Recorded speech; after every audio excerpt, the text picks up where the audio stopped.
Finally आज हम उस टॉपिक की बात करने वाले हैं जो टॉपिक बहुत ही ज़्यादा डिमांडेबल है और जिस टॉपिक की वजह से बहुत ही ज़्यादा कमेंट आए हैं कि इस टॉपिक पे वीडियो जरूर होनी चाहिए। वो टॉपिक है एमसीक्यू एग्जाम में कैसे मार्क्स लेके आए, किस तरीके से हम 95+ स्कोर कर सकते हैं। ये जो आने वाला पेपर है, आप सभी जानते हो कि जिस तरीके से कोविड-19 का केस कम होते जा रहा है, ठीक है, सर पे सभी के पेपर्स का अटैक हो चुका है। एक तरीके से पेपर ही पेपर, एग्जाम ही एग्जाम, एग्जाम ही एग्जाम आ चुके हैं। और जो हमारा फर्स्ट टर्म का एग्जाम है, मान लीजिए 10th का हो या 12th का हो, कोई भी बोर्ड का एग्जाम हो, सीबीएसई बोर्ड का एग्जाम हो, वो इस बार एमसीक्यू आने वाला है। तो अगर आपने कभी भी कितना भी पढ़ा हो, आपने कभी एमसीक्यू का पेपर नहीं दिया, किसी तरीके से नहीं दिया, तो उस चीज के बारे में आज हम बात करेंगे कि किस तरीके से आप पढ़ें या किस तरीके से इस लास्ट टाइम पे आप अपने आप को स्टेबल बनाएं कि आपके जो मार्क्स हैं वो अटेंड कर जाएं, कितने 95% पार हो जाए। ठीक है, तो उस बारे में कुछ हम 4 टिप्स की बात करने वाले हैं। ठीक है, और एक टिप्स अलग से रखेंगे जो उन बच्चों के लिए रहेगा जो इस वीडियो को लास्ट तक रखेंगे। ठीक है, लास्ट तक देखेंगे उस तरीके के लिए। ठीक है, उनके लिए अब बात करते हैं सबसे पहले कि एक्चुअल में देखिए केस कम हो गया है, ठीक है, कोविड का। अब पेपर आ गए हैं, सारे एग्जाम आ गए हैं। अब इस तरीके में इस बीच में आपका बोर्ड का एग्जाम आने वाला है, ज़्यादा देर नहीं है, इसी मंथ में आ ही गया है। ठीक है, 1-2 हफ्ता ही बचे हैं। तो उस बारे में हम बात करने वाले हैं कि किस तरीके से स्कोर करोगे आप अपना नंबर। ठीक है, किस तरीके से आप अपना नंबर बढ़ाएंगे। तो बिना देरी करी हुए आज की वीडियो अपनी स्टार्ट कर देते हैं। ठीक है, सबसे पहले अगर मैं पहले टिप्स की बात करूंगा तो पहला टिप्स है हमारा कि आपके पास बहुत सारे नोट्स होंगे। ठीक है, बहुत सारे तरीके होंगे, बहुत सारे सोर्स होंगे पढ़ने के लिए। जैसे आपकी एनसीईआरटी की किताब हो गई, आपकी हेल्प बुक हो गई, ठीक है, आपके नोट्स हो गए, ठीक है, आपकी सपोर्ट मटेरियल हो गई। ठीक है, ऐसे बहुत सारे आपके पास किताब हैं, बहुत सारे सोर्स हैं आपके पास पढ़ने के लिए। तो सबसे पहले आपको प्रीफर करनी है एक किताब, एक बुक, एक नोट्स या किसी भी एक चीज को आपको प्रीफर करना है। क्योंकि लास्ट टाइम में अगर आप इधर भी ध्यान लगाएंगे, इधर भी ध्यान लगाएंगे, अपने दोस्त का भी नोट देखेंगे, इसका भी नोट देखेंगे, इधर भी ध्यान लगाएंगे, उधर भी ध्यान लगाएंगे, तो आपका सारा का सारा टाइम बर्बाद हो जाएगा। ठीक है, अब इतना टाइम है नहीं आपके पास। तो सबसे बेस्ट तरीका है, पहला हमारा टिप्स यही है कि आपको एक ही चीज पे फोकस करना है, एक ही सोर्स पे फोकस करना है। मान लीजिए आपको एनसीईआरटी की किताब समझ में आती है तो आपको सिर्फ एनसीईआरटी पे ही फोकस करना, अब कुछ नया नहीं उठाना, किधर भी ध्यान नहीं देना। और अगर आपने नोट्स बनाए हैं तो बहुत अच्छी बात है, उस पे फोकस करना है, ना किताब ना कुछ, किसी पे नहीं, सिर्फ और सिर्फ एनसीईआरटी पे फोकस, सिर्फ और सिर्फ अपने नोट्स पे फोकस करने हैं। ठीक है, अगर नहीं बनाए नोट्स तो उसके लिए भी मैं आपकी हेल्प कर दूंगा, मैं आपको नोट्स प्रोवाइड भी करवा दूंगा, बनवाने में मदद भी करवा दूंगा।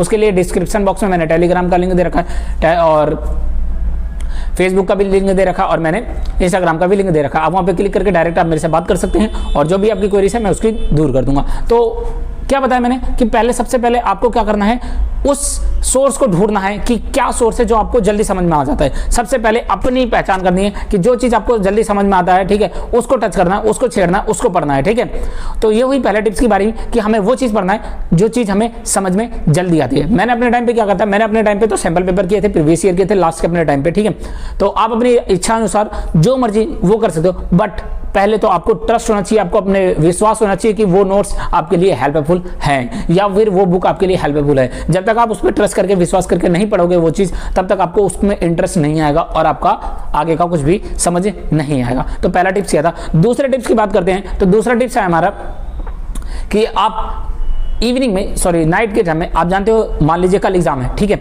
अब आप लास्ट के दिन टाइम क्या करते हो, रात भर पढ़ते हो। ठीक है, ये सबसे बड़ी गलती है। लास्ट टाइम पे आपको ऐसा कुछ भी नहीं करना, आपको चैन से नींद लेनी है। ठीक है, वो भी क्यों, वो भी मैं बता देता हूँ आपको। क्योंकि जब आपने खाना खाया और खाना खाने के तुरंत बाद आपको नहीं सोना, खाना खाने के कम से कम 2-3 घंटे बाद ही सोना है। तो खाना जल्दी खाएं, सबसे पहले बात। उसके बाद आप जब खाना खा लो, तो आपने जो नोट्स बनाए हैं, जो नोट्स आपने बनाए हैं, मान लीजिए आपने कुछ भी लिखा होगा, कोई भी टाइप्स के नोट्स बनाएंगे, किसी भी चैप्टर के नोट्स बनाएंगे, जब आप नोट्स बनाते हो तो उस समय जो उसके कीवर्ड्स होते हैं, कीवर्ड्स मींस जो उसके इंपॉर्टेंट वर्ड्स होते हैं उस नोट्स में, उसको एक हाईलाइटर से हाईलाइट कर दे। हाईलाइटर नहीं है तो पेंसिल से अंडरलाइन कर लें, ताकि ये जो लास्ट टाइम है आपका, जिस समय आप इवनिंग रात में पढ़ने की सोच रहे हो, तो खाना खाने के 1 घंटे 1.5 घंटे तक ही बस करना है। उसके में क्या करना है, ये जो कीवर्ड्स हैं उनको आपको एक बार देखना है और इस तरीके से देखना है कि देखने से आपको पता चल जाए कि हाँ इस कीवर्ड में या इस लाइन में क्या चीज थी। ठीक है, उतना देखने के बाद आपको 6 से 7 घंटे की नींद लेनी है, पूरी अच्छे से नींद लेनी है। ये नहीं कि रात भर पढ़ना है। ठीक है, जितना पढ़ना था आपने साल भर पढ़ लिया, ठीक है, जितना करना था आपने कर लिया, अब लास्ट टाइम पे कुछ नहीं हो सकता। ठीक है, तो उस समय क्या करना है, जो हमने रिवाइज किया, जो हमने चीज कीवर्ड्स देखी, उसको पढ़ने के बाद आपको सो जाना है। अब हमारा दिमाग क्या करता है, जब हमारा दिमाग स्टेबल होता है, हमारा दिमाग जब हमारी बॉडी आराम कर रही होती है तो हमारा दिमाग भी उस समय आराम कर रहा होता है। उस समय सारा का सारा रिकॉल होता है, हमारी चीज़ जो हमने पढ़ी होती है, ठीक है, वो एंड टाइम में क्या होगी, रिकॉल होगी सारी की सारी। तो उससे आपका प्रॉफिट होगा क्या, आपका माइंड जो मेंटल एबिलिटी रहेगी, जो आपकी मेंटलनेस रहेगी, वो स्टेबल रहेगी, जिस वजह से जब आप पेपर में करने बैठोगे, जब आपके सामने वो क्वेश्चन आएगा तो वो आपको याद आ जाएगा कि हाँ मैंने इस समय पढ़ा था, उस टाइम पे मैंने ये क्वेश्चन पढ़ा था। बट अगर आपने क्या करा, रात भर पढ़ लिया, ठीक है, उसके बाद आप पेपर देने गए, आपने नींद पूरी नहीं की, ठीक है, तो आपको पहला तो नींद आएगा, दूसरा आपको स्ट्रेस रहेगा, ठीक है, और तीसरा आपको ये रहेगा कि आपका सारा का सारा फोकस बर्बाद हो जाएगा, ठीक है, क्योंकि आपको कुछ रिकॉल ही नहीं है। तो दूसरे टिप्स में क्या करना है, आपको आराम से रात में रिकॉल करना है, थोड़ा सा रिकॉल करना है खाना खाने के बाद। जैसे आप खाना 8 बजे खा लो, 8 से 10 आपने रिकॉल करा, 10 बजे आप सो जाओ, फिर सुबह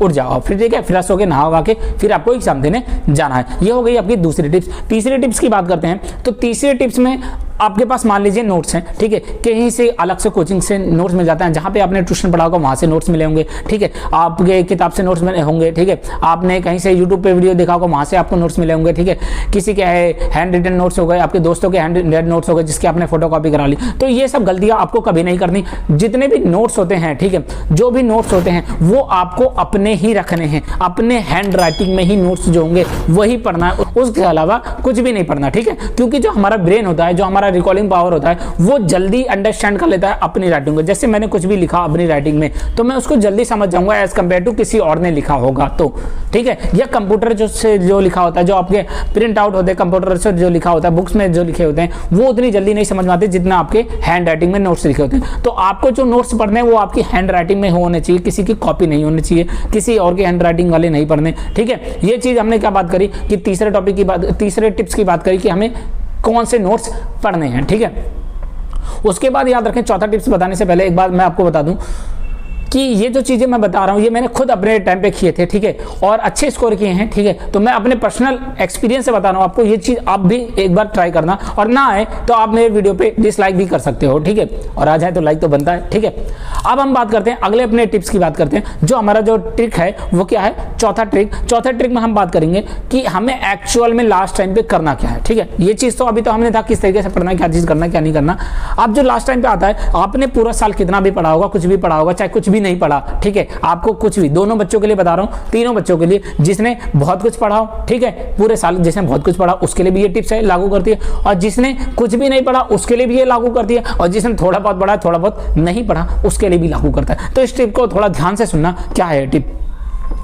इस टिप में आपको क्या करना है कि जितना भी आपने सिलेबस किया उसको भूल जाओ। लास्ट के टाइम पे जो आपके पास 15 दिन 20 दिन बचे हैं, 1 महीना बचा है, उस समय पे आपको सिर्फ और सिर्फ सैंपल पेपर और प्रीवियस ईयर ही उठाना है, ठीक है। क्या उठाना है, सैंपल पेपर और प्रीवियस ईयर उठाना है। ये मैंने पहले टिप्स में बताया था, बट इसमें नया क्या है, इसमें नया ये है कि जो आपने प्रीवियस ईयर लिया या आपने जो सैंपल पेपर लिया वो आपको आंसर के साथ वाला लेना है। क्या लेना है, आंसर के साथ वाला लेना है। इट मीन्स कि उसमें आंसर गिवन होना चाहिए। आपको क्वेश्चन पढ़ना है, ठीक है, आपने जब वो क्वेश्चन पढ़ा, ठीक है, उसके बाद आप उसका आंसर खुद देने की कोशिश करो। अब जिसने पढ़ रखा है तो वो तो खुद आंसर दे सकता है, ठीक है, ये तो उन बच्चों के लिए। जिसने नहीं पढ़ा वो नहीं दे सकता, ठीक है। तो जिसने नहीं पढ़ा उसको तो डायरेक्ट अपने आंसर पे देखना, उस आंसर को पढ़ना है और उस आंसर को समझना है, और जिसने दे दिया उसको अपना आंसर मैच करना है उससे, ठीक है। अगर मैच हो जाता है इसका मतलब उसने सही पढ़ा था, और अगर मैच नहीं होता तो उस समय उसको क्या करना है, उस आंसर को पढ़ना है और उसको समझने की कोशिश करना है, ठीक है। इससे क्या प्रॉफिट होगा आपका, सबसे ज्यादा अगर आपको 95 से ज़्यादा स्कोर करना है, ठीक है, तो उस समय आपको क्या करना पड़ेगा, प्रीवियस ईयर उठानी पड़ेगी। कोई भी ऐसा टॉपर नहीं है जिसने कभी प्रीवियस ईयर ना उठाई और आपने टॉप कर दे किसी भी एग्जाम में, ऐसा कभी हो ही नहीं सकता। क्योंकि प्रीवियस ईयर करने से हमें क्या पता चलता है, प्रीवियस ईयर हो गए, सैंपल पेपर हो गए, इनको करने से क्या पता चलता है कि एक्चुअल में जो पेपर आने वाला है इन फ्यूचर, जो हमारा पेपर होने वाला है वो किस तरीके का डिजाइन किया गया होगा, किस तरीके से क्वेश्चन पूछा गया होगा, उसमें वो चीज़ बताई गई होती है, ठीक है। तो प्रीवियस ईयर या सैंपल पेपर करना जरूरी है। और जिसने कुछ भी नहीं पढ़ा वो एंड टाइम में अगर किताब पढ़ने बैठेगा, एनसीईआरटी की किताब लेके बैठेगा, तो इतना टाइम तो है नहीं कि एक एक लाइन एक एक चीज पढ़ी जा सके। लेकिन अगर वो क्वेश्चन कर लेगा, ठीक है, सैंपल पेपर प्रीवियस ईयर कर देगा, तो इस बात की मेरी गारंटी है कि 50 से 60% question same to same match होता है, बस डिजिट ही चेंज होती है, बस इतना सिर्फ होता है। तो अगर आप सैंपल पेपर प्रीवियस ईयर करते हो, ठीक है, किसी भी चीज का कर लो, जैसे बहुत सारी किताबें आती हैं, सब किताबें दे रखी हैं, इसमें 30 साल के होते हैं, प्रीवियस ईयर के 30 साल के सैंपल पेपर्स होते हैं, उनको लीजिए, आंसर के साथ होता है, उनको पढ़िए और उस बिहार पे फिर अपना एग्जाम दीजिए, ठीक है। ये तो हमारे 4 टिप्स थे कि हमें किस तरीके से पढ़ना है, ठीक है, या किस तरीके से पढ़ना है।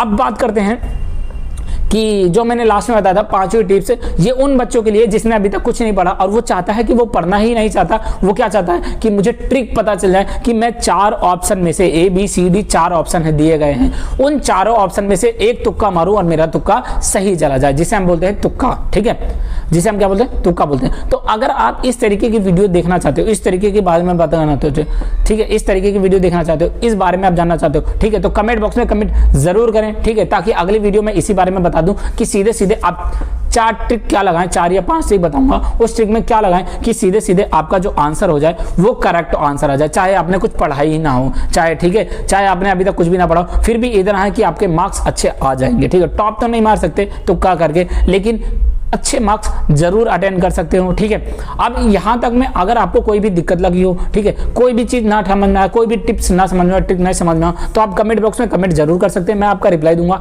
और अगर आपको मुझसे पर्सनल बात करना है कि नोट्स चाहिए या कुछ और चाहिए, ठीक है, स्टडी मटेरियल चाहिए, कुछ भी चाहिए होगा, तो आप मुझे टेलीग्राम पे, इंस्टाग्राम पे या फिर आप मुझे फेसबुक पे कहीं से भी कमेंट कर सकते हो, बात कर सकते हो। ठीक है, नीचे डिस्क्रिप्शन बॉक्स में सभी लिंक दिए गए हैं, आप मुझसे डायरेक्ट बात कर सकते हो। ठीक है, और जिस चीज के बारे में आप वीडियो चाहते हो उस बारे में भी आप मुझे बता दोगे, तो मैं उस बारे में भी आपके लिए वीडियो प्रोवाइड करवा दूंगा या वीडियो बना के दिखा दूंगा। ठीक है, अगर यहाँ तक की वीडियो में आपको कोई भी अच्छा टॉपिक लगा ये टिक लगा हो, ठीक है, जो अच्छा लगा हो आपको, या फिर आपको कुछ समझ में आया हो, कुछ अंडरस्टैंडिंग हुई हो, तो उस चीज के लिए एक लाइक जरूर करना। ठीक है, और अगर वीडियो अच्छी लगी हो तो अपने दोस्तों में भी शेयर करें, ताकि उनको भी अच्छे से अच्छा पढ़ सके। देखिए, अगर आपने पढ़ा आपके नंबर आ जाएंगे, दूसरा पढ़ेगा तो दूसरे के भी नंबर आए। हमेशा दूसरों की हेल्प करें, जरूर हेल्प करना चाहिए। ठीक है, तो शेयर भी जरूर करें, और अगर आप हमारे चैनल पर नए आए हो तो वीडियो को लाइक तो करना ही करना है, उसके साथ में सब्सक्राइब करना ना भूलें। ठीक है, thank you, have a nice day.